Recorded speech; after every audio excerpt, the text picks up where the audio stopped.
Hi everyone.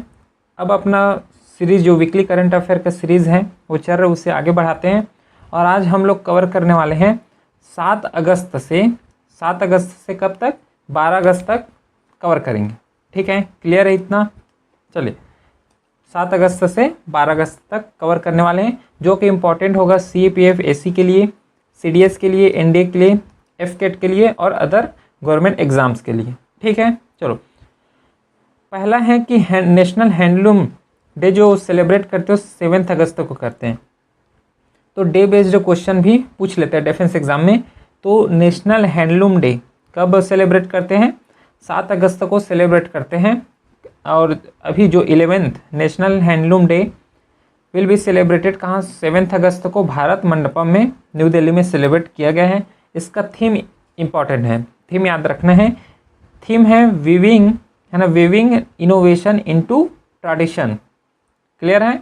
It is a tribute to Swadeshi movement जो चलाए गए थे, है ना, स्वदेशी की अपना देश की चीज़ों को अपनाओ और जो बाहरी चीज़ें हैं उसको बायकाट करो। जैसे कि बंगाल, वेस्ट बंगाल का जब डिवाइड हुआ था पाकिस्तान और वेस्ट बंगाल में, वेस्ट है ना, तो उस समय इस मूवमेंट को चलाए गए थे, स्वदेशी मूवमेंट को, जिसे लॉन्च किया गया था, है ना, 7 अगस्त 1905 में। एक वीक लॉन्ग सेलिब्रेशन होते हैं जो कि 1 अगस्त से 8 अगस्त तक 2025। कौन सा मिनिस्ट्री है? मिनिस्ट्री याद रखना है, मिनिस्ट्री ऑफ टेक्सटाइल है। क्लियर है? तो हैंडलूम वीविंग इज इंडिया का लार्जेस्ट एक कॉटन इंडस्ट्री है। ठीक है, अगला देखते हैं ओरिजिनल ग्लिम्स ऑफ ट्रेडिशनल। तो इसको एक बार गो थ्रू बस करना है अपने को। नीट सी बिकम इंडिया का फर्स्ट आई स्टेम कैटलिस्ट सेंटर। क्या है? तो नेशनल इंस्टीट्यूट ऑफ टेक्नोलॉजी जो कैलिकट है, ये बना है इंडिया का फर्स्ट आई स्टेम कैटलिस्ट सेंटर, है ना। ये न्यूली इस्टाब्लिश है NIT कैलिकट में। इसका एम क्या रहेगा, ये करेगा क्या? तो इट प्रोवाइड, है ना, it aim to provide equitable access to advance scientific equipment resources, encouraging collaboration among academia, industry, startups and research institute. तो जो आई स्टेट कैटलिस्ट सेंटर है, ये सेंटर जो है इसका एम यही है कि जितना साइंटिफिक इक्विपमेंट है ना, जो एडवांस से एडवांस, जितना भी एडवांस है वो पूरा साइंटिफिक इक्विपमेंट को ये क्या करेगा, अवेलेबल कराने वाले हैं। और जितना एकेडमी है, चाहे कॉलेज हो गया और अदर एस्पेक्ट से देखें तो इंडस्ट्री हो गया, स्टार्टअप हो गया, है ना, रिसर्च इंस्टीट्यूट हो गया, यहाँ पे इनकरेज करेंगे कि जो साइंटिफिक डेवलपमेंट की तरफ आगे बढ़े, है ना, जो मॉडर्न एडवांस टेक्नोलॉजी है वहाँ पे आगे बढ़े। नेक्स्ट न्यूज़ है कि PM मोदी इनॉग्रेट कर्तव्य भवन टुडे, है ना, एट कर्तव्य पाथ। ये क्या है? देखो, the ambitious project is aim in bringing ministries and department under the one roof for efficiency. ये जितना भी मिनिस्ट्रीज हैं, जितना भी डिपार्टमेंट है, उसको एक ही बिल्डिंग में लाने का काम किया। ये एक प्रोजेक्ट है। इस प्रोजेक्ट से जितना मिनिस्ट्री है और जितना डिपार्टमेंट, उसको एक ही बिल्डिंग में आएगा, एक ही बिल्डिंग में रहेगा।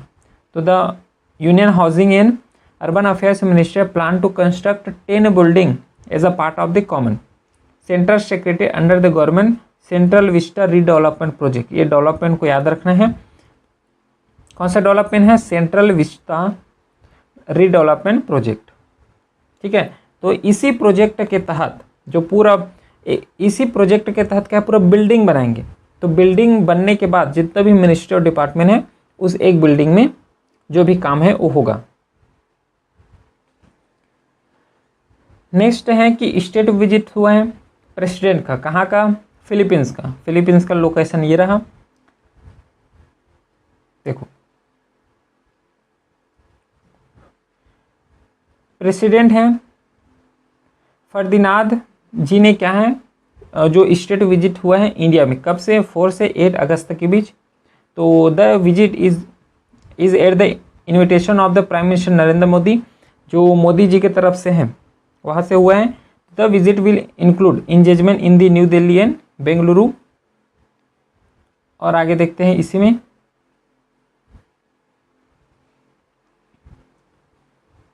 he will be accompanied by the first lady Madam Lois, लॉइस की तरफ से, और कैबिनेट मिनिस्टर जो सीनियर ऑफिशियल हैं, dignitaries and business representative will join the delegation. ये तो रहा इसका कुछ बेसिक। लेकिन अपने को यहाँ पे एग्जाम पॉइंट ऑफ व्यू से पढ़ना क्या है, ठीक है, ये तो आया है ना। इसको इनवाइट किए गए थे, जो स्टेट विजिट हुआ है कहाँ के, फिलीपींस से, इसको तो इनवाइट किए थे। लेकिन अपने को ये पढ़ना है कि इंडिया और फिलीपींस का जो स्ट्रेटेजिक पार्टनरशिप में जो रिलेशन है वो कैसे है। तो इसका डिप्लोमेटिक टाई हम लोग ट्रेस कर सकते हैं कब, जब 1949 है ना, जैसे कि इंडिया इंडिपेंडेंस हुआ 1947 के बाद, इसका हम लोग डिप्लोमेटिक टाई जो है यहाँ पे ट्रेस कर सकते हैं, क्योंकि among the earliest India post independence foreign policy में आया ये है ना। और इसको 75 ईयर्स ऑफ डिप्लोमेटिक रिलेशन यहाँ पे कंप्लीट हो गया है 2024 तक। तो इंडियन फिलीपींस अगर commence as a formal negotiation for preferential trade agreement to boost bilateral trade, तो बायलैटरल ट्रेड के लिए, ठीक है। चलो, ये डायरेक्ट फ्लाइट है और कुछ कुछ इनोवेशन हुआ है ना। इंडिया और फिलीपींस के बीच जितना भी इकोनॉमिक बूस्ट तो हुआ है, साथ में कुछ इनोवेशंस हो सकते हो, ये सब हुआ है। जैसे कि डायरेक्ट फ्लाइट है इंडिया और फिलीपींस के लिए, जो 2025 तक हो जाएगा इंडिया तक, और India allowance for free E tourist visa facility, और ब्रह्मोस मिसाइल सिस्टम जो इसको भी डिलीवर किया गया है फिलीपींस को 2024 में। ISRO to assist Philippines in the satellite launch capability building है ना, capacity building, weather agriculture monitoring. और Philippines was the first Asian country to approve Covaxin. Covaxin जो इंडिया बनाया था उसमें से जो फिलीपींस है वो फर्स्ट कंट्री है, कहाँ का, आसियान का, जिन्होंने अप्रूव किया है कोवैक्सीन को। अब यहाँ पर आता है क्लाउड बस्ट। अभी जो उत्तरकाशी में क्लाउड बस्ट हुआ है, तो क्लाउड बस्ट होता क्या है ये अपने को समझना है, ठीक है। जो क्लाउड बस्ट है, क्लाउड बस्ट को समझते हैं। क्लाउड बस्ट क्या है, जैसे कि बारिश होता है, नॉर्मल बारिश होता है, तो कुछ कंडीशन ऐसे बन जाते हैं जहाँ पे वाटर जो है, जो वाटर ड्रॉपलेट है, कंडेंस हो जाता है। और जो क्लाउड बस्ट का जो नाम देते हैं, यहाँ पे मास लेवल में बारिश होता है, मास लेवल में, ठीक है। जैसे कि नॉर्मल बारिश क्या होता है, 5 mm 10 mm है ना, तो ये तो नॉर्मल है। लेकिन जो क्लाउड बस्ट में क्या होता है कि मास बारिश होता है, ऐसे बोल सकते हैं कि एक साथ तेज़ी से बारिश होता है, जिससे मास डिस्ट्रक्शंस का सामना करना पड़ता है। जैसे कि यहाँ पे आया हुआ है devastating flash flood in Uttarkashi, cloud burst यहाँ पे हुआ है। Devastating cloud burst in Uttarkashi Dharali region trigger flash flood and landslide killing at least 4 people and sweeping away homes. तो cloud burst is defined by the Indian meteorological department. देखो यहाँ पे क्या बोला है, रेनफॉल ही है, लेकिन क्या है, एक्सीड कर जाएगा 100 mm/hour ओवर स्मॉल एरिया। और ये जो होता है ये लार्ज एरिया में नहीं होने वाला, ये जस्ट स्मॉल एरिया में ही कवर होता है। तो ये डिफिनेशन है, डिफिनेशन को एटलीस्ट याद रखना है कि क्लाउड बस्ट जो इंडियन मेट्रोलॉजिकल डिपार्टमेंट के द्वारा दिया गया है, जो रेनफॉल होगा जो एक्सीड हो जाएगा कितना, 100 mm/hour से, और ये जो होने वाला है स्मॉल एरिया को होगा, स्मॉल एरिया में होगा, जैसे कि 20 से 30 स्क्वायर किलोमीटर तक हो जाएगा, ठीक है। इतना क्लियर है, चलिए आगे बढ़ते हैं।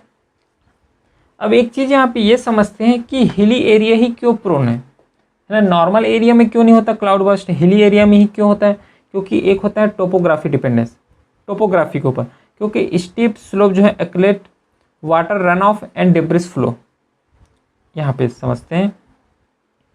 देखो ये माउंटेन है, इस साइड से अगर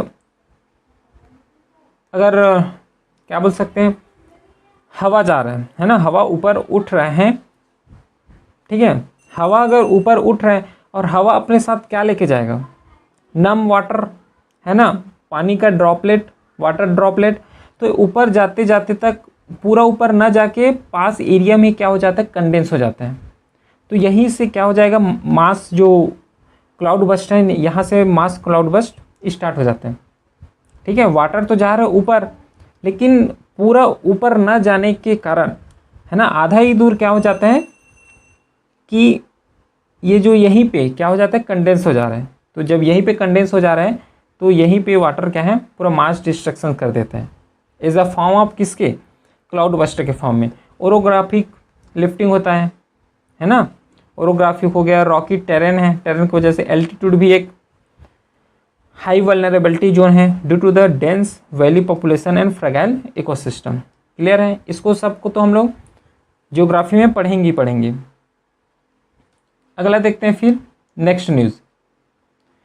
सीएम जो असम के सीएम हैं हिमांता विश्व शर्मा लॉन्च क्या किया है, मुख्यमंत्री Nijut Moina 2.0 in Guwahati to boost girl education. तो इसको याद रखना है न्यूज़ को कि असम सीएम हिमांता जो विश्वा है उन्होंने लॉन्च किया है मुख्यमंत्री निजुत मोयना 2.0। ठीक है, तो निजुत मोयना एक फ्लैगशिप इनिशिएटिव है गवर्नमेंट असम का टू बूस्ट कर सकते हैं गर्ल स्टूडेंट को by providing financial support to reduce school drop out जितना रेट है एंड प्रमोट कर सकते हैं हायर एजुकेशन को। तो girls from all families irrespective of their economic condition are eligible for this scheme. ठीक है, तो हर फैमिली को चाहे वो पुअर हो चाहे इलाइट पीपल हो सबको इक्वली ट्रीट करके यहाँ पे फाइनेंशियल सपोर्ट देना है, ये बोले हैं इस स्कीम में। तो as a part of the scheme monthly financial assistant for girls student from higher secondary to PG level तक जाएगा in government and government aided educational institute में, ये सब होगा। तो स्टूडेंट इन हायर सेकेंडरी जो फर्स्ट ईयर है will be entitled to 10,000 है ना, 10,000 है एवरी 1,000, जो 1,000 है वो एवरी मंथ को मिलेगा फॉर 10 मंथ। तो ऐसे करके इंस्टॉलमेंट में इसको देने का बोले हैं इस स्कीम में। एक होता है Shyok village in Ladakh to create first ever botanical garden for conservation के लिए। कौन सा विलेज है, सियोक विलेज है, कहाँ का है, लद्दाख के हैं। तो इसको याद रखना है, क्वेश्चन बन जाता है। In eastern Ladakh Shyok village situated on the way to Galwan valley में सिचुएटेड है। गलवान वैली याद रखना है, गलवान वैली कहाँ है, लद्दाख में पड़ता है। Working to convert in its 10 hectare of the barren community land into a botanical garden for conservation of variety of fruits medical plants flora and fauna Ladakh में। तो ये फर्स्ट ईवर बॉटनिकल गार्डन है in the union territory, याद रखना। It is being developed as a part of the ongoing go green go organic initiative in Ladakh. Ladakh में एक initiative चल रहा है go green go organic initiative. तो यहाँ पे इस चीज़ को याद रखना, एक है यूनियन टेरिटरी और एक है क्या, स्टेट्स। दो यहाँ पे जो इंडिया का पार्ट्स होता है, एक होता है स्टेट्स और एक क्या है यूटी। यूटी बोलो इसको या फिर यूनियन टेरिटरी बोलो, इसमें डिफरेंस क्या है। स्टेट में अगर बात करेंगे तो सीएम होगा, लेकिन यूनियन टेरिटरी जो है ये डायरेक्ट सेंट्रल गवर्नमेंट के कंट्रोल में आता है ना। कई यूनियन टेरिटरी में चीफ मिनिस्टर भी हैं, चाहे एग्जांपल ले लो दिल्ली का, है ना, यहाँ पे चीफ मिनिस्टर हैं, है जैसे कि जम्मू कश्मीर में वहाँ पे चीफ मिनिस्टर हैं। तो इसमें क्लियर ये याद रखना है कि जो स्टेट होता है उसको डिफाइन किया जाता है कि स्टेट में अपना सीएम होगा, यूनियन टेरिटरी जो है डायरेक्टली कंट्रोल होता है सेंट्रल गवर्नमेंट के साथ। ठीक है, एक्सेप्शन है जैसे कि दिल्ली हो गया, जम्मू कश्मीर हो गया, यूनियन टेरिटरी में एक्सेप्शन है। और जो स्टेट्स हैं, स्टेट्स के पास कुछ ज़्यादा ही ऑटोनॉमी होगा, है ना, ऑटोनॉमी ज़्यादा होगा स्टेट्स के पास। लेकिन अगर यूटी के पास अगर बात करो तो यूटी के पास उतना ऑटोनॉमी नहीं होने वाला है। तो यूटी को जो एडमिनिस्ट्रेशन करते हैं उसको बोलते हैं लेफ्टिनेंट गवर्नर, जो कि अपॉइंट करता है सेंट्रल गवर्नमेंट। तो ये तो स्टेट और यूटी के बीच कुछ कॉमन डिफरेंस रहा। ठीक है, अगला देखते हैं। नीलगिरी थार सेंसस आए यहाँ पे, जिसमें 21% अपने को इंक्रीज देखने को मिला है इन 1 ईयर। एक साल में 21% इंक्रीज देखने को मिला है। कौन सा, नीलगिरी थार जो सेंसस अभी हुआ है 2025 में। तो synchronize biannual survey to access the population जो हुआ है नीलगिरी थार का cross their habitat range, so conduct किया गया था Tamil Nadu and Kerala forest department. Population यहाँ पे रोज हुआ इसका, किसका, नीलगिरी थार का। कितना से कितना, 1031 जो 2024 में थे, अभी कितना हो गया, 1303 हो गया 2025 तक। ठीक है, तो ये तो रहा। अब पढ़ लेते हैं नीलगिरी थार होता क्या है। नीलगिरी थार, इसका इमेज यहाँ पे देख लो पहले, ये रहा। तो जो नीलगिरी थार है इसका साइंटिफिक नेम है नीलगिरिटेस हाइलोसियस। इसका जो आयुषियन स्टेटस है ये इंडेंजर में रखा हुआ है ना, इंडेंजर में रखा हुआ। इसको लीगल प्रोटेक्शन इसको शेड्यूल 1 में दिया गया है। इसमें शेड्यूल 1 जो वाइल्ड लाइफ प्रोटेक्शन एक्ट है 1972 का, जिसके शेड्यूल 1 हो गया, जिसमें ज़्यादा इंडेंजर हो ना, ज़्यादा अगर उसको एग्जिस्ट होने का जो चांस है ज़्यादा है तो उसको शेड्यूल 1 में रखें, उससे थोड़ा कम है तो शेड्यूल 2 में रखते हैं, ऐसे करके शेड्यूल बना हुआ है। किसके अंदर? वाइल्ड लाइफ प्रोटेक्शन एक्ट 1972 के अंदर। तो कॉमन नेम तमिल में, मलयालम में इसको बोलते हैं, इसमें ज़्यादा ध्यान नहीं देना है। Paradip port receive major port of the year, है ना, नॉन कंटेनाइज्ड कार्गो पोर्ट का इसको अवार्ड मिला है। किसको? पारादीप पोर्ट को। तो Paradip port has receive the prestigious major port of the year non containerized cargo port award, जो 15 all India marine and logistic award 2025 से इसको सम्मानित किया गया है। चलो, क्विट इंडिया मूवमेंट डे मनाए जाते हैं। क्विट इंडिया मूवमेंट डे 8 अगस्त को क्विट इंडिया मूवमेंट डे मना रहे हो। तब क्विट इंडिया मूवमेंट जो लॉन्च किया गया था 8 अगस्त 1940 तो under the Mahatma Gandhi leadership में, significance and anti colonial struggle था। ठीक है, तो जो गांधी के जी का स्लोगन था उस समय, डू और डाई, आल्सो कॉल्ड अगस्त क्रांति मूवमेंट, इसको अगस्त क्रांति मूवमेंट में भी जाने जाते हैं। तो बैकग्राउंड अगर समझोगे क्विट इंडिया मूवमेंट का, तो यह फेलर था क्रिप्स मिशन। क्रिप्स मिशन क्या था? तो जब 1942 का बात है ये, उस समय क्या चल रहा था? वर्ल्ड वार, है ना, वर्ल्ड वार सेकंड चल रहा था 1942 में। तो इस समय क्या है, ब्रिटेन एक तरफ लड़ाई में उतर गया था। जब वर्ल्ड वार 2 चल रहा था, उसमें से जो एक पार्ट था वो ब्रिटेन था। तो ब्रिटेन क्या है, फेल हो रहा था। ब्रिटेन जो है अपना पावर क्या है, वीक कर रहे थे, किसमें? जब वो फाइट कर रहे थे। तो इन्होंने इंडिया के सपोर्ट के लिए एक मैसेज भेजा, एक प्लान किया, क्रिप्स मिशन, एक मिशन सेंड किया। और इसमें बोला गया था कि अगर जैसे ही इंडिया कोऑपरेट करता है ब्रिटिश के साथ, तो जो इंडिया है उसको इंडिपेंडेंस दे देंगे, इंडिया को छोड़ के अपना देश चले जाएंगे, ऐसा करके एक प्रॉमिस किया गया था क्रिप्स मिशन में। लेकिन ये क्रिप्स मिशन क्या हो गया? फेल हो गया। ठीक है, बस इतना ही कॉमन अपने को याद रखना है यहाँ पे। चलिए आगे बढ़ते हैं। फिर CII appoint Gaurav Banerjee as a chairman of national media entertainment council, बस इसको इसमें याद रखना है बस। Renowned historian Rajat Kanta passed away हो गए 79 के एज में। जो वन लाइनर है उसको जस्ट सिंपली पढ़ेंगे और निकलेंगे, उसमें ज़्यादा टाइम अपने को नहीं लेना है। प्राइम मिनिस्टर मोदी इनॉग्रेट किया है MS स्वामीनाथन सेंचुरी इंटरनेशनल, जो सेंटेनरी है इंटरनेशनल कॉन्फ्रेंस को। कौन? मिस्टर मोदी जी। ठीक है, देखो MS Swaminathan centenary international conference जो हुआ है, कब हुआ है? 7 अगस्त 2025 mark centenary of MS Swaminathan birth anniversary. PM Modi inaugurate किए हैं MS Swaminathan centenary international conference. कहाँ पे? ICAR पूसा इन न्यू दिल्ली में हुआ। थीम क्या था? एवरग्रीन रिवॉल्यूशन, है ना, the pathway to bio happiness, क्योंकि इसको फादर भी माने जाते हैं। किसका? ग्रीन रिवॉल्यूशन का। ग्रीन रिवॉल्यूशन कब आया था? 1960s के समय आया था, 1960-61 में। तो इसको फादर माने जाते हैं MS स्वामीनाथन को। To honour his legacy the MS Swaminathan research foundation and the world academy of sciences launch किया गया था MS Swaminathan award for food and peace के लिए। तो इसके बारे में अगर समझे तो तमिलनाडु में इसका बॉर्न हुआ था। ठीक है, और he was conference Bharat Ratna से भी इसको सम्मानित किया हुआ है। Father of, he was recognized as a father of economic ecology by the United Nation environment programme. तो यूनाइटेड नेशन इन्वायरमेंट प्रोग्राम के द्वारा भी इसको रिकॉग्नाइज किया गया है as a father of economic ecology. Clear है? तो जैसे कि ग्रीन रिवॉल्यूशन का फादर माने जाते हैं, सेम जैसे कि व्हाइट रिवॉल्यूशन है, तो व्हाइट रिवॉल्यूशन किसके रेस्पेक्ट से है? व्हाइट रिवॉल्यूशन कौन से सेक्टर को रिवॉल्यूशन लाएगा? तो ये डेयरी रिवॉल्यूशन को लाएगा। डेयरी सेक्टर जो है वहाँ पे रिवॉल्यूशन लाएगा। ठीक है, इसे लॉन्च किया गया था 1970 में। सेम येलो रिवॉल्यूशन है, येलो रिवॉल्यूशन जो है लॉन्च किया गया था 1990 में to self sufficiency in oil seed production के लिए।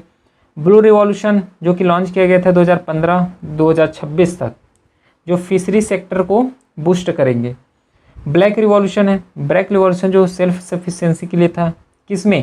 क्रूड ऑयल पेट्रोलियम सेक्टर जो है, इस सेक्टर के लिए ब्लैक रिवॉल्यूशन लाया गया था। गोल्डन रिवॉल्यूशन इसको लाया गया था कि इंक्रीज कर सके in the production of the honey and the horticulture. ठीक है, सेम सिल्वर रिवॉल्यूशन आया था जो लॉन्च किया गया था 1970 1980s में, जो इंक्रीज कर सके किसको, एज प्रोडक्शन को, जो एक प्रोडक्शन है इसको इंक्रीज कर सकते हैं।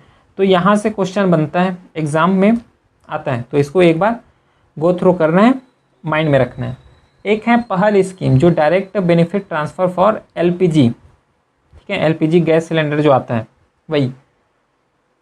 तो न्यूज़ में क्यों रहा है ये, तो the Indian government has deactivated more than 5 crore duplicate और inactive domestic LPG connection under its Pahal, जो डायरेक्ट बेनिफिट ट्रांसफ़र है उसके जरिए से। ठीक है, इसमें और कुछ जो इम्पोर्टेंट हो, तो इंस्टीट्यूट ऑफ सब्सिडाइज जो सिलेंडर हैं जो कि डिलीवर करते हैं डायरेक्टली, द कंज्यूमर पे the full market price for LPG and government transfer the subsidy amount the registered bank account, है ना। ये तो होता ही सब्सिडी के फॉर्म में देते हैं, जैसे कि 1000 है मान लो, मार्केट प्राइस में कितना चल रहा है ये एलपीजी का, मान लो 1000 एलपीजी का मार्केट प्राइस है, तो इसमें से गवर्नमेंट क्या करते हैं, कुछ सब्सिडी दे, ये मान लो 300 क्या है सब्सिडी के रूप में दे दिया, तो पर कितना गया अपने को 700, है ना, यही है। तो it cover 17 crore LPG consumer national wide, meaning it is the largest cash transfer programme globally है।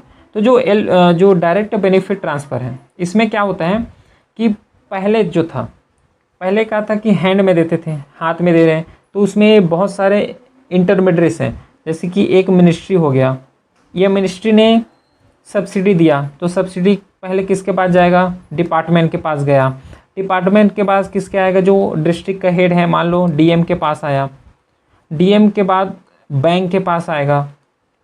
तो इसमें देखो कितना इंटरमीडिएट्स है, पहले डिपार्टमेंट आएगा फिर डीएम के पास आएगा, तो इसमें क्या है, करप्शन का चांस था, है ना, करप्शन का चांस ज़्यादा था। तो उसको एक अकाउंटेबिलिटी, एक पारदर्शिता लाने के लिए क्या किया, डायरेक्ट मिनिस्ट्री जो है इन्होंने क्या किया, डीबीटी जो डायरेक्ट बेनिफिट ट्रांसफ़र है, वहाँ से डायरेक्ट इन्होंने बैंक में ट्रांसफ़र किया, किसके थ्रू, चाहे आधार लिंक के थ्रू, है ना, बैंक में आधार लिंक करो उसके थ्रू। तो डायरेक्ट बेनिफिट ट्रांसफ़र मीन्स ये डायरेक्ट अकाउंट में आने वाला है, इसमें कोई लूप होल्स का चांस नहीं है, नहीं इतना सारा इंटरमीडिएट से इसको गुजरना पड़ेगा, डायरेक्ट जो है बैंक अकाउंट में मनी ट्रांसफ़र हो जाएगा। तो ये है डायरेक्ट बेनिफिट ट्रांसफ़र, क्लियर है। चलिए आगे बढ़ते हैं। डिस्ट्रिक्ट फ्लड सेवरिटी इंडेक्स, यह भी आया हुआ है 2025 में, तो देखो इसको एक बार। Researchers from IIT Delhi, IIT Gandhinagar had developed a district flood severity index that affect in flood duration historically flooded area to assess कर सकें, है ना। जो फ्लड सेवरिटी इंडेक्स जो बनाए गए हैं, ये किस लिए बनाए गए हैं कि इम्पेक्ट कर सकते हैं कि जो फ्लड आ रहा है तो कितना आ रहा है और कितना वल्नरेबल है टू फ्लड आने का समझ आया। तो देखो फ्लड जो डिस्ट्रिक्ट फ्लड सेवरिटी इंडेक्स, इसको पढ़ते हैं एक बार। It is a designed as a quantified flood severity district, जो डिस्ट्रिक्ट लेवल में होगा, विच इज़ इंडियाज की administrative unit for disaster planning and management. Composite है DFSI कंसिस्ट ऑफ, इन्होंने 6 इंडिकेटर इसके लिए दिए हैं, जिसमें से जो 2 ग्रुप हैं उसको देखो, 6 इंडिकेटर हैं उसको क्लासीफाई किया है 2 ग्रुप में। एक ग्रुप है जो कि अक्रेंस ऑफ फ्लड, है ना, जिसके नंबर ऑफ कितना फ्लड हो गया वहाँ पे इंडिकेटर समझ रहे हैं ना, कि कौन से इंडिकेटर में इंडेक्स रैंकिंग करने वाले हैं। तो अक्रेंस ऑफ फ्लड एक हो गया, कितना नंबर ऑफ फ्लड आया वहाँ पे, मेन फ्लड ड्यूरेशन कितना है, लोकल फ्लड जो फ्लड एरिया कौन सा है, और वहाँ पे जो पॉपुलेशन है कौन है, मतलब कितना पॉपुलेशन है, क्योंकि पॉपुलेशन भी एक डिफाइन करते हैं। फिर डैमेज कितना हुआ फ्लड से, ये सेकंड क्या है, इंडिकेटर है, ठीक है। तो 2 इंडिकेटर है यहाँ पे, एक अकरेंस ऑफ फ्लड और दूसरा क्या है, डैमेज कितना हुआ उस फ्लड से। चलो अगला है फिल्म जो वासु है selected as a finalist at the student academy award 2025 के लिए, उसमें का जो फिल्म मेकर है कौन है, सिद्धार्थ हरिकुमार है। तो Vasu is one of the 7th nationalist nominated for the student academy award 2025 in narrative category. कौन सी कैटेगरी है, नैरेटिव कैटेगरी को याद रखना है। और ये जो अवार्ड है जो टेक प्लेस होगा कब होगा, अक्टूबर 6 2025, कहाँ, न्यूयॉर्क में होने वाला है। तो द स्टूडेंट एकेडमी अवार्ड जो है ये presented by the academy of the motion picture art and science in the consideration the most prestigious honour for the student project in the film industry. ठीक है, क्लियर है इतना। अगला news देखते हैं। नेक्स्ट न्यूज़ है कि Moldova become the 107th member of the international solar alliance. इसका हेड क्वार्टर कहाँ है, इंटरनेशनल सोलर अलायंस का हेड क्वार्टर है गुरुग्राम में। ठीक है, गुरुग्राम हरियाणा में, इसको याद रखना है। तो the republic of the Moldova handed over the instrument of the ratifications during the meeting of the ambassador of Moldova to India. तो अभी मोल्दोवा को याद रखना, ये 107th मेंबर बन गया है इंटरनेशनल सोलर अलायंस का। क्लियर है। अगला न्यूज़ की तरफ पढ़ते हैं और देखते हैं। देखो अगला न्यूज़ है कि Punjab become first state to empanel sign language expert under the juvenile justice act. तो पंजाब बन गया first state in India to empanel sign language interpreter translator and special educator under the juvenile justice act ensure justice for children with hearing and speech. तो this expert will deployed district wise to provide support to service children is needed. देखो क्या है, juvenile justice act में अगर child से related कुछ issue हैं तो उसको जो ट्रांसलेट करेंगे, ट्रांसलेट कौन करेंगे, तो इसके लिए एक प्रॉपर एक्सपर्ट बैठाए गए हैं जो है साइन लैंग्वेज एक्सपर्ट। और कौन सा स्टेट है, पंजाब है। तो पंजाब जो है फर्स्ट स्टेट बना है टू साइन लैंग्वेज एक्सपर्ट के रेस्पेक्ट में under the juvenile justice act. तो the move is also align with the provision of the protection of children from sexual offences, जो पोस्को एक्ट है 2012 का, उसी के अंदर में ये जो है नियम लाए गए। तो under the juvenile justice act जो 2015 के हैं, जुवेनाइल का मतलब क्या होता है, जुवेनाइल का मतलब होता है चाइल्ड। ठीक है, child is defined as any person who has not completed the age of 18 years on the date of the commission of offences और डेट ऑफ इंसिडेंट।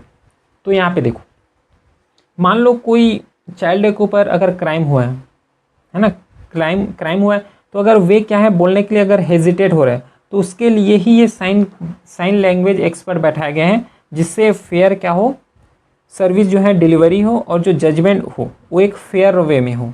ठीक है, अगला न्यूज़ देखते हैं। छत्तीसगढ़ इमर्ज एज अ निकल कॉपर और ये platinum mineral belt with break through discovery in Mahasamund, है ना। पोटेंशियल निकल कॉपर प्लेटिनम ग्रुप एलिमेंट जो यहाँ पे मिला हुआ है, zone has been discover in Bhalukona, है ना। भालूकोना जो है छत्तीसगढ़ में, marking as a breakthrough in India का स्ट्रेटेजिक मिनरल एक्सप्लोरेशन। तो याद रखना छत्तीसगढ़ एज अ इमर्ज किसमें, निकल कॉपर और प्लेटिनम में, अभी जो डिस्कवर हुआ है कहाँ, महासमुंद में। Mountaineer from Arunachal Kabak Yano scale mount Kilimanjaro. Mount Kilimanjaro कहाँ है, पहले तो ये पता हो, ये कहाँ है, तंजानिया में। ठीक है, तंजानिया कौन से कंट्री में आता है ये, तंजानिया कौन से, तंजानिया अफ्रीका कंट्री है। अफ्रीका जो कंटिनेंट है ना, अफ्रीकन कंटिनेंट में तंजानिया है, जहाँ पे किलिमंजारो एक माउंटेन है। तो 5th women India to do so from Arunachal Pradesh से कौन है, कबक यानो ने इन्होंने माउंट जो किलिमंजारो सक्सेसफुली क्या है, ऊंचाई में क्या है, चढ़ा हुआ है। तो towering at 5895 metre above sea level mount Kilimanjaro is Tanzania. देखो यहाँ पे लिखा ही हुआ है, Tanzania is the tallest peak on the African continent. It is also the highest free standing mountain in the world. अगला देखते हैं नेक्स्ट न्यूज़ की तरफ। Indri lemur microbiome joint research has for the first time ascertained the compositions of the intestinal microbiome of indri क्या ये, ठीक है। अ critically endanger lemur है, ओनली फाउंड इन कहाँ, northern east of Madagascar.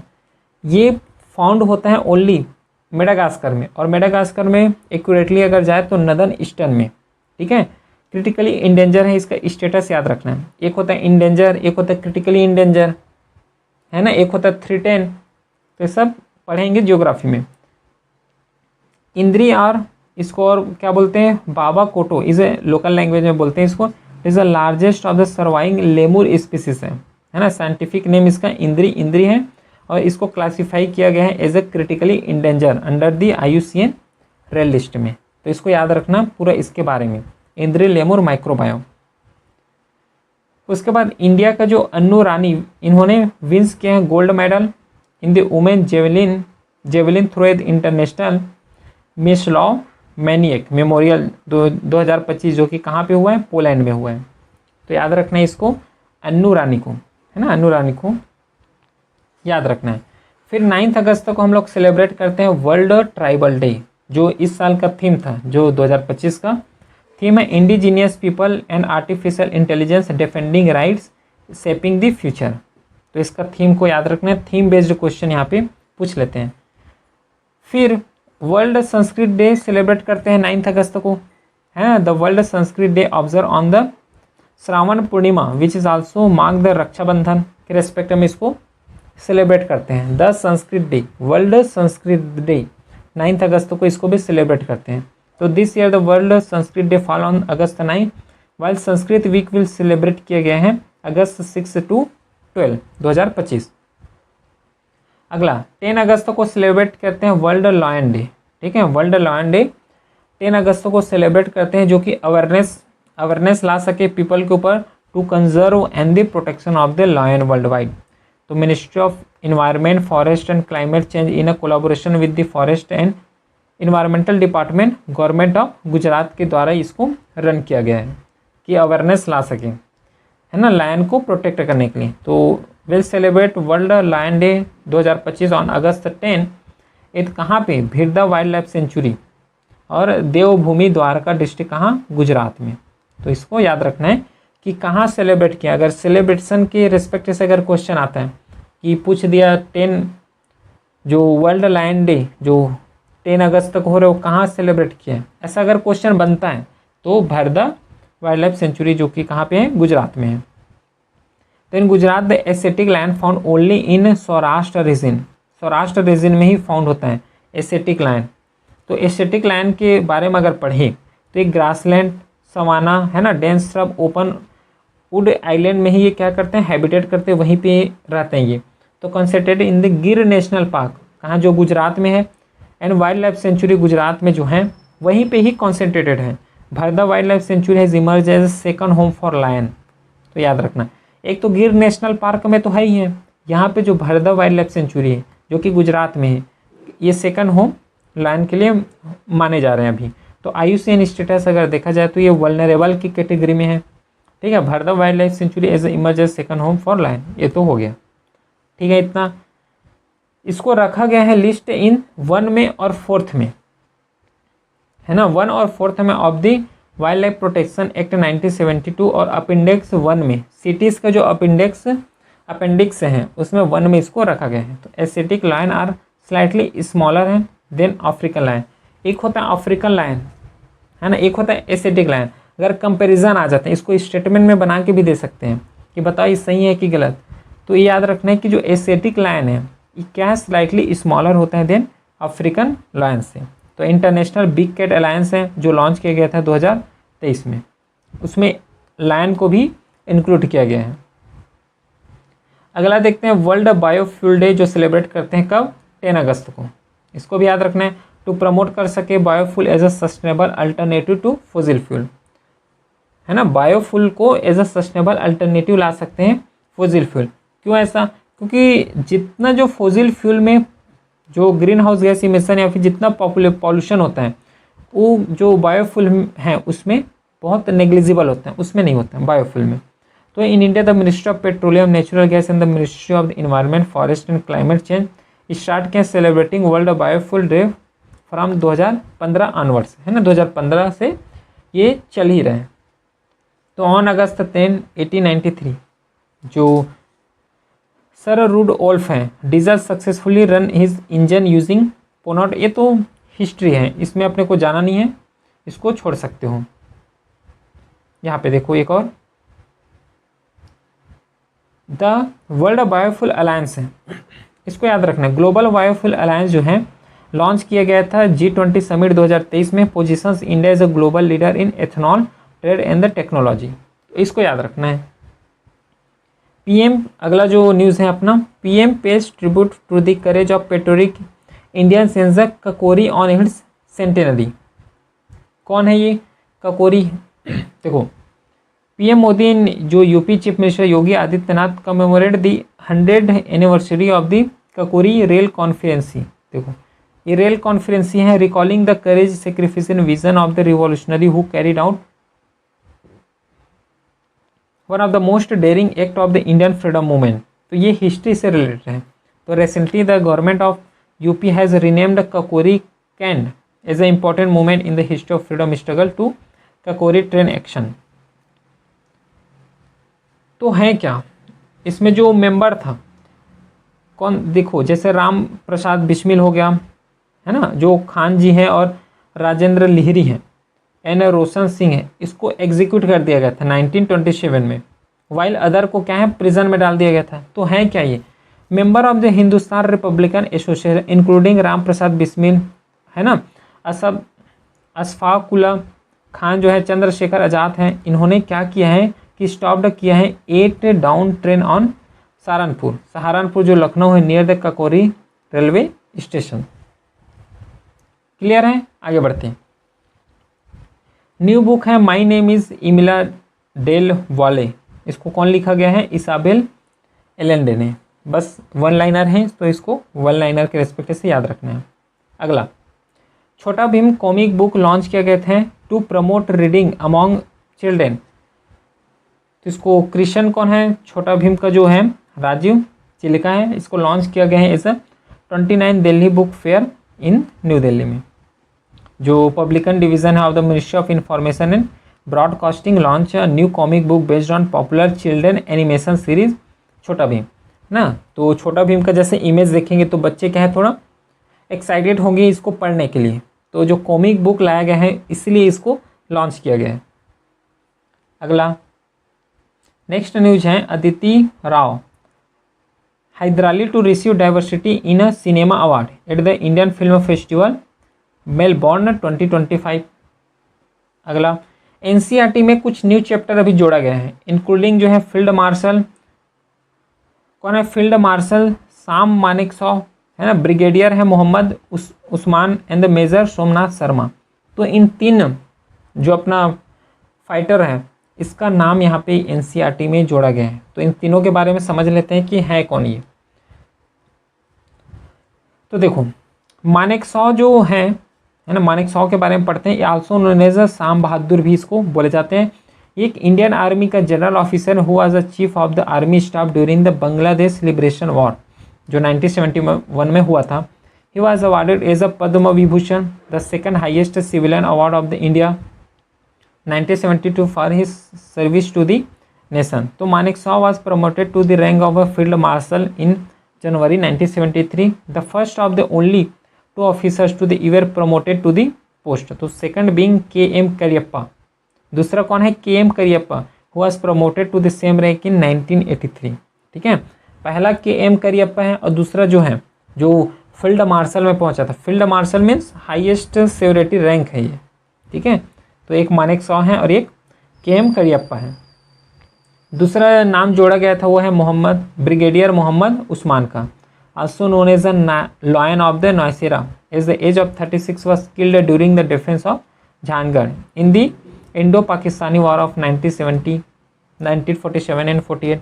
He was the highest ranking Indian Army official to martyred in the India-Pakistan War जो हुआ था 1947 से 1948 में।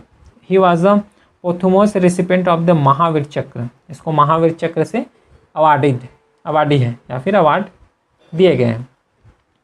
अगला है Somnath Sharma as a young age जो 25 के let down his life for the nation in the battle of बैडमान जो नवंबर 1947 में हुआ था। He became the recipient of the first Paramvir चक्र अवार्ड फॉर इंडिपेंडेंस इंडिया और ही belong to the 4th Kumaon regiment. Kumaon regiment जो है कुमाऊं रेजिमेंट वहाँ से ये बिलोंग करते हैं। क्लियर है? तो तीनों जो हैं जो फाइटर्स हैं इसको अभी जो न्यू एनसीईआरटी का चैप्टर है उसमें इसको ऐड किए गए हैं।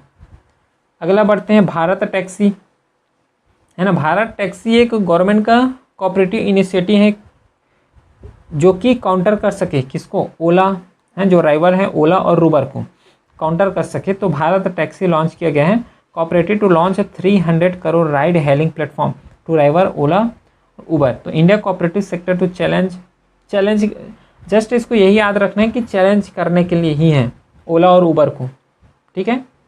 तो गवर्नमेंट ने लॉन्च किया Bharat taxi. Union minister doctor Jitendra Sinha inaugurate India first of its kind state of art animal stem cell bio bank and laboratory at NIAB कहाँ पे, हैदराबाद में।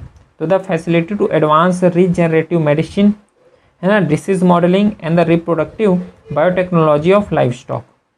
तो जो डॉक्टर जितेंद्र सिंह है, जो यूनियन मिनिस्टर हैं, इन्होंने इनॉग्रेट किया है कि फैसिलिटी को एडवांस लेवल में पहुंचा जा सके, है ना। जैसे कि चाहे फील्ड कौन कौन से हो, मेडिसिन का फील्ड हो, या डिसीज मॉडलिंग के फील्ड हो, है ना, चाहे बायोटेक्नोलॉजी के फील्ड में हो, ठीक है। Support by the national biopharma mission है जो सपोर्ट करेगी इसको बैक कर देगा। क्लियर है इतना। अगला न्यूज़ पढ़ते हैं कि इंडियन रेलवे ने सक्सेसफुली लॉन्च किया है, कंडक्ट किया है टायर रन, जो कि एशिया का लॉन्गेस्ट फ्रेट ट्रेन है। उसका नाम क्या है, रुद्राक्ष है, इसको याद रखना है। तो टायर रन चला गया है, कंडक्टेड हुए हैं from the Ganj Khawaja railway station in Chandauli से UP to Garhwa in Jharkhand, covering a distance of 209, है ना, 209 kilometre in 5 hour 10 minute at the average speed of 40.50 kilometre per hour के रेस्पेक्ट से। तो उसका नाम याद रखना है, कौन सा नाम है, रुद्राक्ष। चलिए आगे बढ़ते हैं। सिक्किम का जो लेप्चा ट्राइब है, उन्होंने सेलिब्रेट किया है तेदोंग लो रम फिट फेस्टिवल। तो सबसे पहले तो याद रखना लेप्चा ट्राइब कहाँ का है, तो ये सिक्किम का है, और ये जो सेलिब्रेट किया है फेस्टिवल, उसको भी याद रखना कि कहाँ का है, सिक्किम का है, ठीक है। अगला न्यूज़, और यहाँ तक कोई दिक्कत, कोई इशू नहीं होना चाहिए, है ना। अगला बढ़ते हैं, इसका जो स्लाइड है टेलीग्राम चैनल में मिल जाएगा। अगला न्यूज़ की तरफ बढ़ते हैं, और अगला न्यूज़ है यूपी कैबिनेट ने अप्रूव किए हैं Atal Bihari Vajpayee Chevening scholarship for higher education in UK, है, यूनाइटेड किंगडम। यूके में उत्तराखंड नहीं, यूनाइटेड किंगडम ब्रिटेन है। तो योगी आदित्यनाथ जो यूपी कैबिनेट है अप्रूव किया Bharat Ratna Shri Atal Bihari Vajpayee Chevening UP state government scholarship scheme. इसमें से 5 outstanding student from UP will be awarded scholarship each year to pursue कर सके 1 year master degree at reputed UK university. तो देखो 5 आउटस्टैंडिंग स्टूडेंट को ही मिलेगा, ये कहाँ के, यूपी के, ठीक है। तो the scheme will be launch from the academy year 2025-26, जो अभी इसी साल से, will remain in effective 3 year 2025-26 और 26-27 और 27 और 28, 3 साल के लिए इसको लॉन्च किया गया है। तो the scholarship will implemented through a joint collaboration between the government of UK and the UK foreign commonwealth and development offices. और the scholarship package will cover tuition fees, क्या क्या इसमें कवर होने वाला है, इसमें ट्यूशन फीस कवर होगा, examination cover होगा एंड रिसर्च एक्सपेंसेस होगा, वो पूरा यहाँ पे गवर्नमेंट के तरफ से कवर होने वाला है, ठीक है।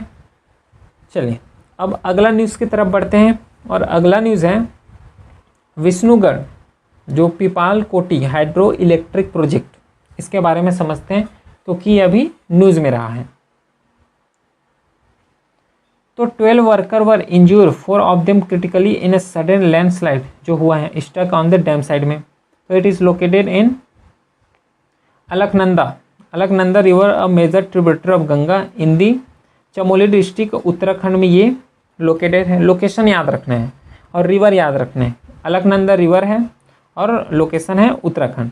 तो it is being developed by the THDC India lead जो लिमिटेड, जो प्राइवेट लिमिटेड कंपनी है, फार्मरी जो Tehri hydro development corporation limited था, इन्होंने इसको क्या किया था, डेवलप किया गया था, और इसी में लैंडस्लाइड हुआ है। अगला न्यूज़ समझते, पंजाब लॉन्च किया है बाज Aankh anti drone system to कब क्रॉस बॉर्डर जो ड्रग स्मगलिंग होते हैं, उसके लिए पंजाब गवर्नमेंट ने लॉन्च किया है। To check the supply of the drug from across the border, Punjab has launch anti drone system name a the Baaz Aankh. बाज आँख, जैसे कि बाज का आँख ओवरव्यू, पूरा ओवरव्यू देख सकते हैं, ऊपर में उड़ रहा है, फ्लाई कर रहे हैं, तो वहाँ से एक जनरल ओवरव्यू ले सकते हैं।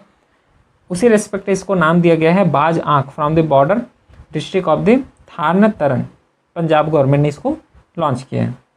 नेक्स्ट न्यूज़ है कि जो ग्रेट बैरियर रिफ है, कहाँ का है?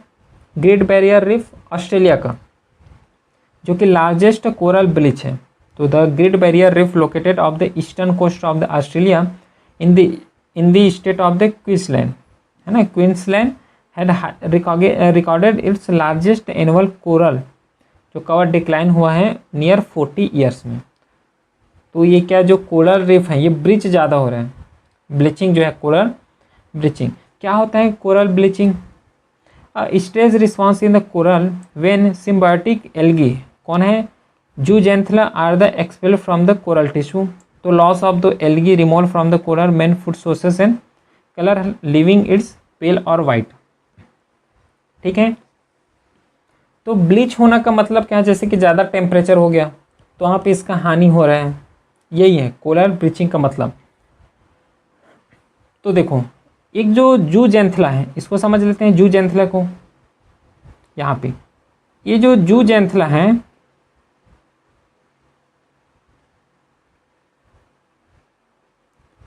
जूजेंथला ये क्या है? इस जो एल्गी है, एल्गी के ऊपर क्या है? जूजेंथला होता है। तो जूजेंथला, जैसे कि ये सन है, सन के जो प्रकाश आएगा तो जो जूजेंथला है ना, ये क्या करेगा? फोटोसिंथेसिस करेगा। और जब फोटोसिंथेसिस करेगा तो क्या ये अपने के लिए क्या है? खाना बना पाएगा, अपने के लिए भोजन बनाएगा। तो ये जो फूड बनाएगा उसको एल्गी को भी ट्रांसफ़र करेगा, तो इससे इसका लाइफ जो है सस्टेन होता है इस रेस्पेक्ट से। लेकिन क्या है, कुछ अनसर्टेनिटी की वजह से, चाहे वेदर कंडीशन ख़राब हो, है ना, चाहे ठीक से प्रकाश संश्लेषण जो फोटोसिंथेसिस है वो ना हो, तो इसके वजह से इस जो है ये जूजेंथला जो है अफेक्ट हो जाता है। जब जूजेंथला अगर अफेक्ट हुआ तो ऑटोमेटिकली जो एल्गी है ये भी अफेक्ट हो जाएगा, होगा ना, क्योंकि एल्गी जो है इसी के ऊपर तो डिपेंड है। तो इसी वजह से जो कोरल ब्लीच है, तो इसका कुछ रीज़न यही है कि वेदर कंडीशन ख़राब हो गया ना, वेदर कंडीशन ख़राब हो गया, फिर टेम्परेचर ज़्यादा हो गया, तो जूजेंथला जो है उसका वो हो जाता है, जो हानि हो जाता है। इसी के रेस्पेक्ट से ये है कोरल ब्लीचिंग। क्लियर है? चलिए आगे बढ़ते हैं नेक्स्ट न्यूज़ की तरफ। नेक्स्ट न्यूज़ है Canadian open main and women single winner. कौन कौन है? बेन शेल्टन वॉन किया है मेल का सिंगल टेनिस में, जो कि यंगेस्ट अमेरिकन से विन किया है इन्होंने, जो कि डिफीट किया है किसको? कैरेन काचनो को। ठीक है, और दूसरा कौन है? ये तो हो गया मेन के लिए, और सेकंड कहाँ है? वुमेन सिंगल जो टाइटल जीता है वो कौन है? विक्टोरिया ओको है, विक्टोरिया जी यहाँ पे बोको है। क्लियर है? दोनों का अपने को नाम याद रखना है। कनाडियन ओपन जो हुआ है उसमें एक मेन का जो टाइटल जीता हुआ है वो है बेन शेल्टन, और दूसरा जो वुमेन का टाइटल जीता हुआ है वो है विक्टोरिया बोको। क्लियर इतना? चलिए आगे बढ़ते हैं। नेक्स्ट है कि 12 अगस्त को सेलिब्रेट करते हैं हम लोग इंटरनेशनल यूथ डे, और जो अभी जो थीम था 2025 का थीम था local youth action for the sustainable development and beyond. Sustainable development का मीनिंग क्या होता है? सबसे पहले तो यही समझो, SDG अभी के रेस्पेक्ट में कितना SDG है? 17 SDG है। सस्टेनेबल डेवलपमेंट में जो 17 SDG है तो सबका अलग अलग मीनिंग है ना। जैसे पहला का पॉवर्टी एलिवेशन हो गया, तो ऐसे करके 17 SDG का जो एम है वो अलग है। ठीक है, एक और बता देते हैं कि जिसकी 2070 है, 2070 तक अपने को नेट जीरो इमिशन करना है ना, जीरो इमिशन करने का टारगेट है, इसको याद रखना है 2070 तक। इमिशन मीन्स जो ग्रीन हाउस गैस हो रहा है, जितना भी पॉपुलेशन हो रहा है उसको कब करना है, पूरा जीरो लेवल तक पहुंचाना है। कब? 2070 तक। तो SDG का मतलब होता है सस्टेनेबल डेवलपमेंट गोल। तो जो SDG है सस्टेनेबल डेवलपमेंट गोल, इसमें क्या है 17 ऐसे गोल रखा हुआ है जिसको टारगेट बेस्ड अप्रोच करके कंप्लीट करना है। तो सस्टेनेबल डेवलपमेंट गोल तो हो गया, लेकिन इसमें से 2 वर्ड, सस्टेनेबल और डेवलपमेंट। सस्टेनेबल डेवलपमेंट क्या होता है? सस्टेनेबल का मतलब पहले समझ लो। तो सस्टेनेबल का मतलब होता है कि जितना भी रिसोर्सेस हैं उसे हम लोग अभी यूज़ कर रहे हैं, ऐसा यूज़ करें कि आगे आने वाले पीढ़ी भी उसको यूज़ कर सकें, तो ये होता है सस्टेनेबल। तो उस तरीके से अपने को डेवलपमेंट अप्रोच लेके चलना है, तो ये हो गया सस्टेनेबल डेवलपमेंट। क्लियर है? सस्टेनेबल का मतलब होता है कि जो हम लोग यूज़ कर रहे हैं, है ना, एक सस्टेनेबल वे में यूज़ करें कि अभी तो यूज़ कर रहे हैं प्रेजेंट में, इसको फ्यूचर में जो आने वाले पीढ़ी हैं वो भी यूज़ कर सकें, तो ये सस्टेनेबल है। और उस तरीके से अपने को प्लानिंग करते चलना है, उस तरीके से इंडिया को एक डेवलपमेंट में लेके चलना है। ठीक है, तो ये पूरा कंप्लीट हो गया सस्टेनेबल डेवलपमेंट। क्लियर है? आगे बढ़ते हैं। वर्ल्ड एलिफेंट डे, जिसको सेलिब्रेट किया जाता है 12 अगस्त को एवरी ईयर। ठीक है, अभी जो 2025 का थीम था मैट्रियार्क एंड मेमोरीज। तो India is a home nearly 60% of the world wild जो एनिमल पॉपुलेशन है, with 33 elephant reserve and 150 identify elephant corridor India के पास एट प्रेजेंट है। ठीक है, जो कि 60% पूरा कवर करते हैं वर्ल्ड का। तो एलिफेंट को एक नेशनल हेरिटेज एनिमल भी तो डेजिग्नेट किया हुआ है। तो एशियन एलिफेंट मतलब Indian elephant classified as a endangered, और IUCN के रेड लिस्ट में रखा हुआ है इसको। तो इसको याद रखना है स्टेटस को, कि कौन से स्टेटस में, कि क्रिटिकली इंडेंजर में है कि इंडेंजर में है। तो जो एशियन एलिफेंट है या फिर इंडियन एलिफेंट है, ये एक इंडेंजर की कैटेगरी में इसको रखा हुआ है। क्लियर है? आगे देखते हैं। नेक्स्ट जो टुडे इन लोकसभा, यहाँ पे 2 बिल पास हुआ है, 2 बिल पास हुए हैं। कौन कौन सा है? एक नेशनल स्पोर्ट गवर्नेंस बिल, और दूसरा जो पास हुआ है national anti doping amendment bill 2025। ये 2 न्यूज़ हैं जो कि अभी पास हुए हैं रिसेंटली लोकसभा से। तो दोनों को समझ लेते हैं, नेशनल स्पोर्ट गवर्नेंस बिल और national anti doping amendment bill. तो the bill was move by the sport minister, है ना, मनसुख मांडविया जो है स्पोर्ट मिनिस्टर है। एक कॉन्सेप्ट यहाँ पे क्लियर कर देते हैं, 2 मिनिस्टर होते हैं यहाँ पे, है ना, 2 मिनिस्टर। एक होता है प्राइवेट मिनिस्टर और एक होता है गवर्नमेंट मिनिस्टर। दोनों में डिफरेंस क्या है? प्राइवेट मतलब क्या होते हैं? प्राइवेट मतलब जो अपोजिट लीडर हैं, अपोजिट जो लीडर हैं उसको बोलोगे प्राइवेट मिनिस्टर। और गवर्नमेंट मिनिस्टर का मतलब होता है जो कि अभी जो सरकार रन कर रहे हैं उसमें से जो पोर्टफोलियो जिसको मिला हुआ है, जो मिनिस्ट्री मिला हुआ है वो है, मतलब बोल सकती है ये रूलिंग है, रूलिंग और ये अपोजिट। ठीक है, तो ये चीज़ अपने को समझना। प्राइवेट मिनिस्टर बोलते हैं जो कि अपोजिट लीडर है। अगर कोई मिनिस्टर, अगर अपोजिट लीडर, है ना, अगर अपोजिट लीडर अगर कोई भी अगर नियम कानून बनाने के लिए प्रस्ताव पारित करता है लोकसभा में, तो प्राइवेट मिनिस्टर की तरफ से बोलेंगे उसको। ठीक है, और अगर जो रूलिंग पार्टी है, जो रूल कर रहे हैं अभी, जो मेजोरिटी में, अगर वो कोई भी नियम अगर पारित करते हैं लोकसभा में, तो कौन सा कहलाता है? उसको गवर्नमेंट मिनिस्टर बोलते हैं। क्लियर है? इतना समझ आया? चलिए तो आगे देखते हैं। National sport governance bill seek to regulate the various sports administration in India. तो जो नेशनल स्पोर्ट्स जो गवर्नेंस बिल लाया गया था जो लोकसभा में, अभी वो तो अमेंड भी हो गया, पारित भी हो रहे हैं, है ना। क्या कर दिया गया? पारित भी कर दिया गया, पास भी तो कर दिया यहाँ पे। तो इसका जो मेन एम था कि जितना भी स्पोर्ट्स से रिलेटेड एडमिनिस्ट्रेशन है इंडिया में, उसको एक सिंगल अम्ब्रेला में लाना है, ये इसका बेसिक मीनिंग है। तो the bill constitute as a national sport board which will oversee all sport federation, है ना, including India richest sport body, जैसे कि board of control for cricket in India BCCI। तो इसको एक सिंगल अम्ब्रेला में लाने के लिए इस बिल को पास किया गया है। क्लियर है? और दूसरा जो national anti doping amendment bill है, ये क्या करेगा? प्रोवाइड करेगा greater operational independence to the country in anti doping agency, है ना, prescribe by world anti doping agency. Clear है? तो 2 बिल यहाँ पे अभी पास हुए हैं रिसेंटली, उसको याद रखना है। अगला न्यूज़ देखते हैं कि Satnavri is ready to be India का फर्स्ट स्मार्ट इंटेलिजेंस विलेज। इसको याद रखना है। ठीक है। स्मार्ट विलेज कौन सा, ये वाला Satnavri. Satnavri is ready to be India का first smart intelligence village. CM Devendra Fadnavis जो हैं green light future ready rural transformation. तो यहाँ से जो सतनवी है ना, कौन सा है, सतनवरी, इसको किया गया है क्या, स्मार्ट इंटेलिजेंस विलेज।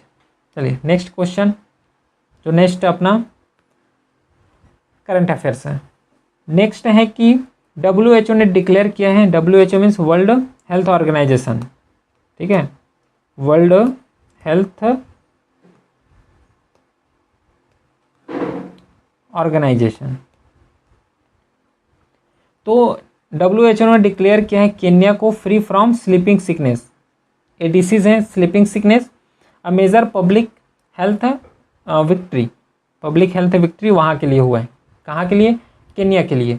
तो WHO ने सर्टिफाई किया Kenya is having element human African trypanosomiasis, तो also known as a sleeping sickness is a public health challenges making it the 10th country to reach this critical milestone. और the disease is cause by the protozoa, याद रखना कोई disease ऐसे हैं जो कि fungi से हो रहा है, कोई क्या है एयर फ्लो से हो रहा है, ठीक है, तो इसको याद रखना है, ये जो डिसीज़ है ये प्रोटोजोआ से कॉज होता है, ठीक है।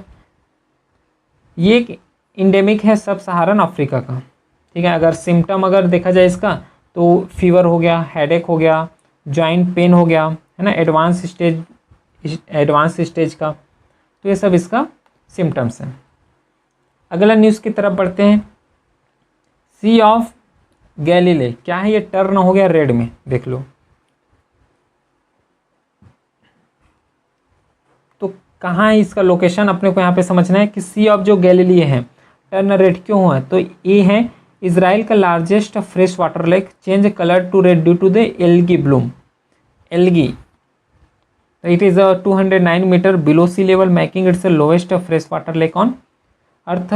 तो fed mainly by the Jordan river, जो ये लेक है फ्रेश वाटर लेक है इजराइल का लार्जेस्ट, है ना, इजराइल का लार्जेस्ट फ्रेश वाटर लेक है। तो ये फेड कहाँ से होता है, इसमें पानी कहाँ से आ रहा है, तो जॉर्डन रिवर से आता है। Seat in the Jordan rift valley form by tectonic plate movement की वजह से।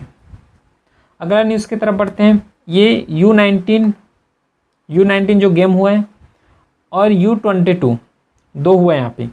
तो the Indian boxer from the U19 contingent return हुआ है इंडिया कितने मेडल के साथ, 14 मेडल जीता इन्होंने, जिसमें से 3 क्या है, गोल्ड हैं, 7 सिल्वर हैं और 4 ब्रॉन्ज हैं। Scoring the most in terms of the medal count as they finished second behind Uzbekistan, जो कि उज्बेकिस्तान ने कितना मेडल जीता है, 7 मेडल, और इंडिया का कितना है, 14 मेडल है। उसमें से 3 जो है गोल्ड हैं, जो 7 है सिल्वर है और 4 ब्रॉन्ज है। U19 में सेम U22 जो बॉक्सर हुआ है क्लिंच, इन्होंने 13 मेडल जीता हुआ है, 1 gold, 4 silver and 8 bronze. Clear है। अगला तो नाम देख लेते हैं कि जो गोल्ड जीता हुआ है उसका नाम, इंडियन जो बॉक्सिंग चैंपियनशिप हुआ है U19, एक निशा है, दूसरा है मुस्कान और तीसरा है राहुल, तो इसको याद रखना है। सेम U20 में एक ही तो गोल्ड मेडल आया है U20 में, कौन है, रितिका है। क्लियर है। अगला नेक्स्ट है अन्नू रानी विंस के हैं gold in women javelin throw में, इसको याद रखना है, जेवलिन थ्रो में किसका, अन्नू रानी को। नेक्स्ट अब आते हैं फास्ट टू फास्ट में, इसमें अपने को जस्ट 1 लाइनर करते चले जाना है और फास्टली कवर करना है। क्लियर है। देखो, वेयर विल द कंट्री का first archery league to be held, कहाँ होने वाला है, दिल्ली में। The intermediate range nuclear force treaty जो साइन हुआ है किसके किसके बीच हुआ है, US और रशिया के बीच। Zeliang community reserve in located in which state, Zeliang community reserve कहाँ पे है, नागालैंड में है। Which country was won the men and women category of the Pan American cup 2025, Argentina.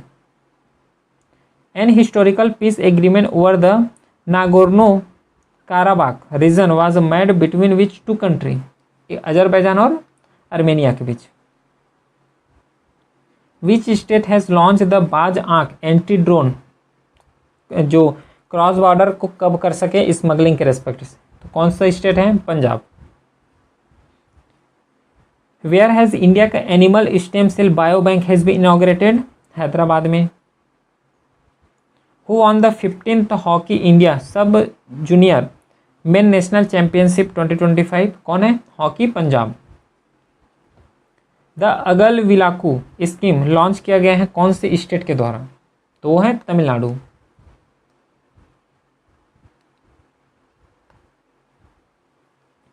In which country are the 2025 world game being held? कहाँ पे होने वाला है? चाइना में।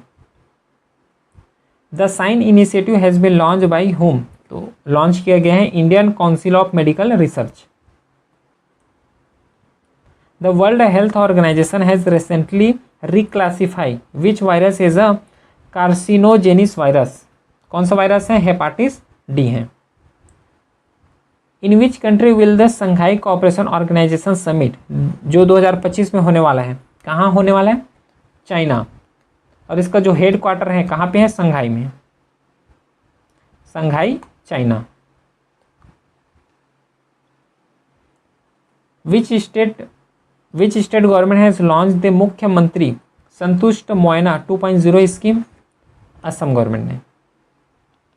तो इस तरीके से ये रहा वीकली करंट अफेयर्स जो कि 7 अगस्त से 12 अगस्त को पूरा जितना भी इम्पोर्टेंट करंट अफेयर्स था जो एग्ज़ाम पॉइंट ऑफ व्यू से है ना, CAPF हो गया, CDS हो गया, NDA के जो डिफेंस एग्ज़ाम के पॉइंट ऑफ व्यू से जितना भी इम्पोर्टेंट था उसको हम लोग कवर किए हैं।